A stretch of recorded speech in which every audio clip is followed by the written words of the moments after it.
স্রোত সার্থকের কন্ট্রাক্ট ম্যারেজের খেলা এবার ঘোচাবে সার্থকের বাবা। হ্যাঁ বন্ধুরা, ভিডিওতে লাইক দিয়ে দেখতে থাকুন। সার্থকের বাবা সার্থকের পিসিমণিকে বলতে থাকে যে শোন সীমা, এবার আমাদেরকে এমন কিছু একটা করতে হবে যার ফলে কিনা স্রোত সার্থক নিজেদের মনের কথা আমাদের কাছে চিৎকার করে বলতে বাধ্য হয়, এমনভাবে ওদেরকে আমরা বাধ্য করে দেবো। তুই দেখে নিস, আমি যদি আমার অভিজ্ঞতা দিয়ে বলতে পারি যে আমি যে করে হোক না কেন ওদের দুটোকে এক করেই ছাড়বো। আমিও দেখি যে 1 বছর বাদে ওরা কী করে একে অপরের থেকে আলাদা হতে চায়।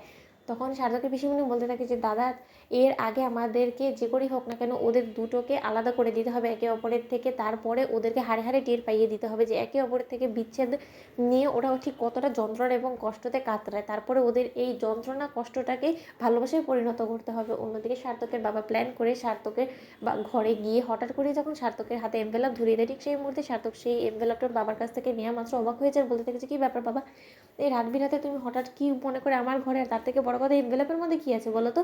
তখন সার্থকের বাবা বলতে থাকে যে তুই আগে এনভেলপটা খোল না, শিক্ষিত মানুষ তো নিজেই তো ভরতে পারবি।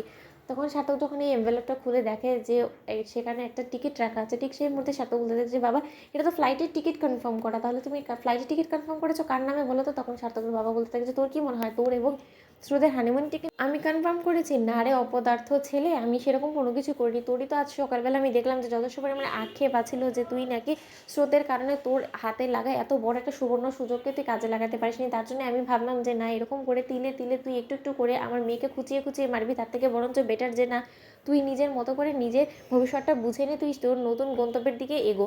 অন্যদিকে সার্থক চমকে উঠে বলতে থাকে যে বাবা, তোমার কি মাথা খারাপ হয়ে গেছে বলো তো? সেখানে তো আমাদের তর্কটা শেষ হয়ে গেছিলো, তুমি যাওয়ার পর তো আমাদের মাঝখানে কোনো রকম কোনো অশান্তি হয়নি এই জিনিসটা নিয়ে, তাহলে তুমি নতুন করে এই জিনিসটাকে কেন খোঁচাচ্ছ বলো তো, কী দরকার? তখন সার্থকের পিসিমণি বলতে থাকে যে বারে সার্থক, যখন কিনা তুই কোনো জিনিস নিয়ে স্রোতকে খোঁচাখুচি শুরু করে দিস তখন সেটা ঠিক, আর যেই কিনা দাদা সেই জিনিসটাকে বোঝার পর সেই জিনিসটাকে ঠিক করতে যায় তখন সেটা ভুল।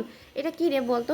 তোর তো আক্ষেপ ছিল তাই না, যে তুই তো এটাই চাইছিলিস যে স্রোত যাতে তোকে সেখানে যেতে দেয়। স্রোতের আজকে অ্যাক্সিডেন্টটা যদি না হতো তাহলে নিশ্চয়ই তুই নিজেকে আটকাতিস না, তুই নিশ্চয়ই অ্যাব্রড চলে যেতি তাই না? তাহলে এখন যখন স্রোত সুস্থ হয়ে উঠেছে, স্রোত নিজের খেয়াল নিজে রাখতে পারবে, ও নিজেই বলছে যে ও নিজেও তোর কাছ থেকে মুক্তি চায়, তাহলে তুই কেন ওকে মুক্তি দিচ্ছিস না বলতো?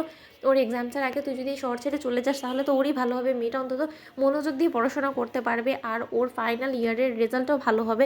কারণ তুই থাকতে তুই একটু একটু করে মেয়েটাকে খোঁচাবি, এরকম করে মেয়েটা যথেষ্ট পরিমাণে ডিস্ট্র্যাক্টেড হয়ে যাবে, আর তখন ওর রেজাল্টও ভালো আসবে না। আর ফাইনাল ইয়ারের রেজাল্ট ভালো না আসলে ও তো ভালো ডক্টরও হতে পারবে না তাই না? তাই আমি তোকে বলছি যে তোর বাবার দেওয়া এই সুযোগটাকে তুই কোনো মতে হাতছাড়া করিস না, তুই নিজের মতো করে নিজের ভবিষ্যতের দিকে এগো। কি রে স্রোত, তোর কোনো আপত্তি আছে? তখন স্রোত বলতে থাকে যে না না, আমার কিসের আবার আপত্তি থাকবে কেন? সার্থক, তুমি তো নিজে আমার সাথে তর্ক করছিলে সকালবেলা, তাহলে এখন যেই তোমার হাতে সুযোগটা লেগেছে তাহলে এখন এটাকে ইউটিলাইজ করার কেন চেষ্টা করছো না বলো তো? আমি তো সেটাই বুঝতে পারছি না। তো বন্ধুরা, ভিডিওটি ভালো লেগে থাকলে লাইক কমেন্ট শেয়ার করে সাবস্ক্রাইব করতে ভুলো না।